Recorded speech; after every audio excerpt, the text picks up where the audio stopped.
পরিবেশ নাই।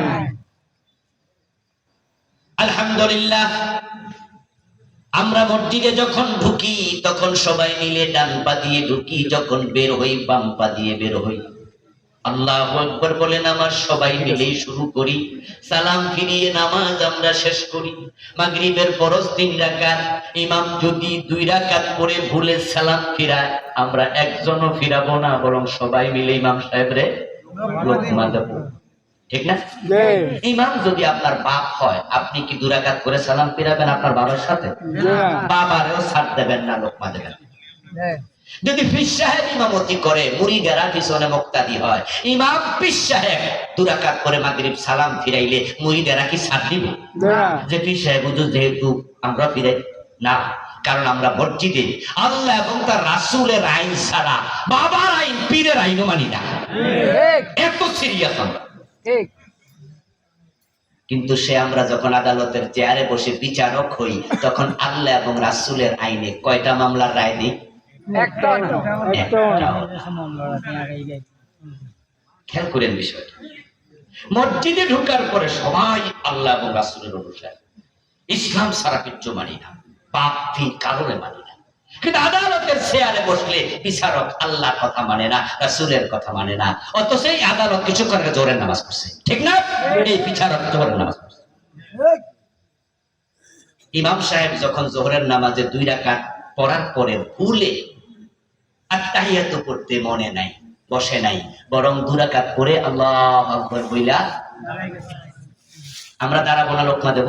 লোকমা দেব। কারণ আমরা সবাই জানি 2 রাকাত পড়ার পরে আত্তাহিয়াতু পড়া ওয়াজিব।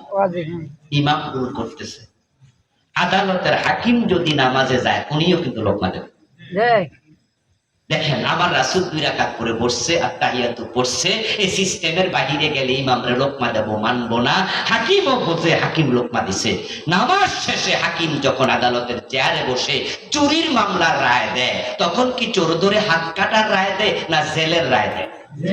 চোর ধরে হাত কাটার কথা কোরআনে আছে না নাই? চোর ধরে হাত কাটা নফল না ফরজ? জোহরের নামাজে 2 রাকাতের পরে বসা কি ফরজ না ওয়াজিব? গুরুত্ব কোনটার বেশি? তাহলে যে হাকিম সাহেব ওয়াজিবে লোকমা দিল, নিজের ফরজের খবর নাই। এখন হাকিম সাহেব আমার ওয়াজ শুনে, এই ভিডিওর মাধ্যমে, এর মাধ্যমে তো হাকিমরাও ওয়াজ শুনবে, জজেরা শুনবে। আমার এক দোস্ত আছে জজ, আজকেও ফোন দিছে, দিয়ে বলছে ভাই ফ্রি আছি তো, আপনার ওয়াজ শুনতেছি বাসায় বসে বসে। জজ সাহেবেরা ওয়াজ শুনে মনে মনে বলবে, আবুল কালাম আজাদ সাহেব বলে আমরা জোহরের নামাজে ইসলাম মানি, আদালতে ইসলাম মানি না। আমাদের কি অধিকার আছে? আমরা তো সংবিধান ফলো করে রায় দেই, আমরা তো চাকরি করি, আমরা চোর ধরে হাত কাটার রায় দিলে তো আমাদের চাকরি থাকবে না, এজন্যই না আমরা এই রায় দিই, আমাদের কি দোষ? আমি বলবো, ও জজ সাহেব, আপনার বিবেকের কাছে আমার প্রশ্ন, সরকারের 1 লাখ টাকা 70,000 টাকা বেতন খাওয়ার জন্য যদি সরকারের আইনে রায় দিতে পারেন, আল্লাহর জান্নাতের জন্য আল্লাহর আইন মানা দরকার আছে না নাই?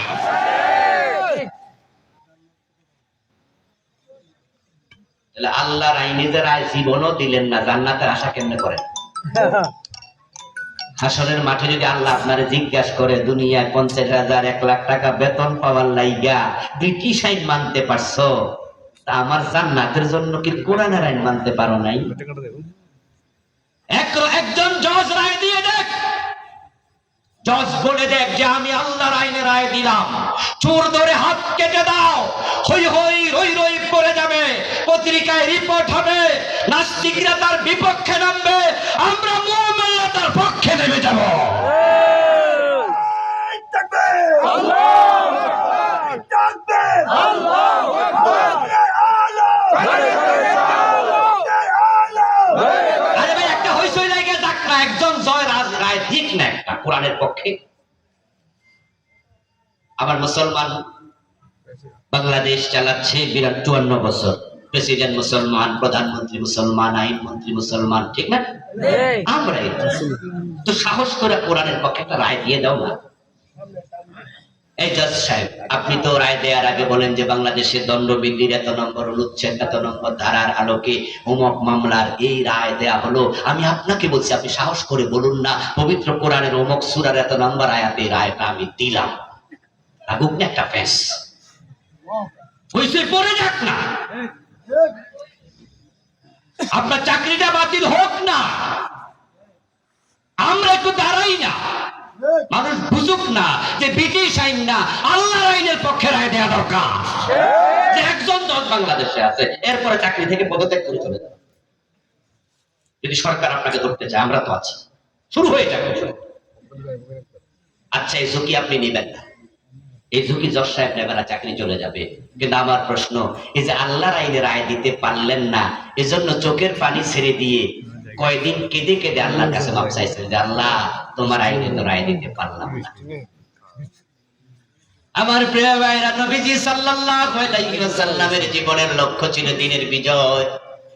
দ্বীনের বিজয় না হওয়ার কারণেই তো সমাজে আল্লাহর আইনে কোনো বিচার হয় না। দ্বীনের বিজয় না থাকার কারণে নামাজের বিজয় নাই। কথা তো ছিল আজান হওয়ার পরে দোকান চালু থাকবে না বন্ধ হবে? বাংলাদেশে কি চালু থাকে না বন্ধ হয়?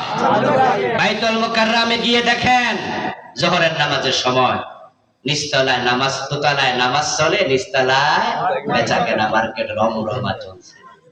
আরে মসজিদের মার্কেট পর্যন্ত চালু থাকে। রমাদান মাসের দিবসে দিনের বেলা দোকান হোটেল খোলা। ইফতিজিং এর আইন হয়েছে, যদি কোন যুবক কোন যুবতীকে টিস করে, চোখ টিপ দেয়, মুখের শীষ দেয়, ওড়না ধরে টান দেয়, তার 6 মাস জেল হবে, 1 বছর জেল হবে। এই আইনের পক্ষে আমিও আছি। কিন্তু যে মেয়েটা অভ্যুলঙ্গ হয়ে রাস্তায় হাঁটে দেহ দেখাইয়া, তার পোশাকের আইন দরকার আছে না নাই? ইসলাম তো বলেছে ওয়ালা তাবাররাজনা তাবাররুজাল জাহিলিয়াতিল উলা। সে আইন কই? প্রিয় ভাইরা, নবীজিকে অনুসরণ করা আমাদের জন্য ফরজ। তো আমার রাসূল যখন মদিনায় চোর ধরতেন, তখন কি জেলে দিতেন না হাত কাটতেন?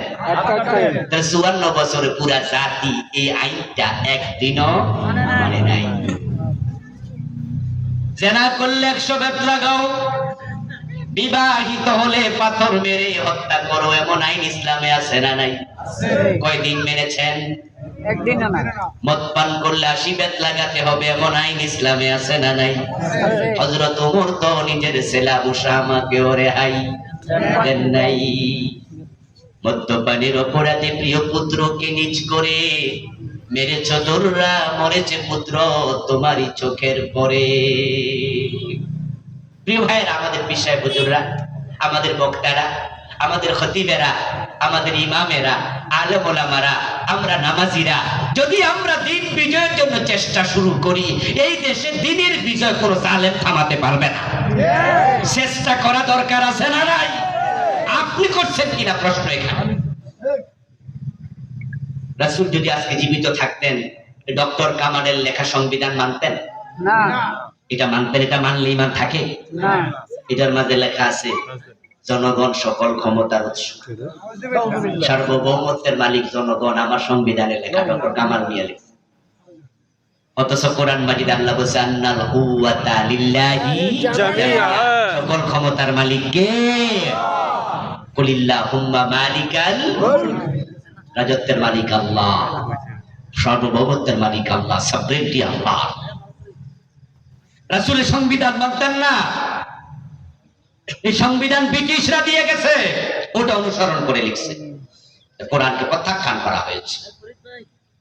আবার নবীজি মক্কায় ছিলেন 13 বছর, দ্বীনের বিজয় তিনি সেখানে করতে পারেননি, কারণ মক্কার সংসদ দারুন নাদওয়াতে আবু জেহেলরা কোরআন নিয়ে ঢুকতে দেয়নি। রাসূলুল্লাহ সাল্লাল্লাহু আলাইহি ওয়াসাল্লাম এবার হিজরত করে মদিনায় রওনা দিলেন। হিজরতের পথে তিনি আল্লাহর কাছে দোয়া করলেন, ওয়াজআললি মিল্লাদুনকা ওয়ালিয়া।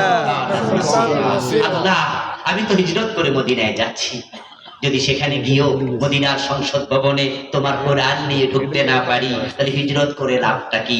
সুতরাং তোমার কাছে আমার প্রার্থনা, ওয়াজআললি, তুমি আমাকে দাও মিল্লাদুনকা, তোমার পক্ষ থেকে সন্তান, রাষ্ট্র ক্ষমতা।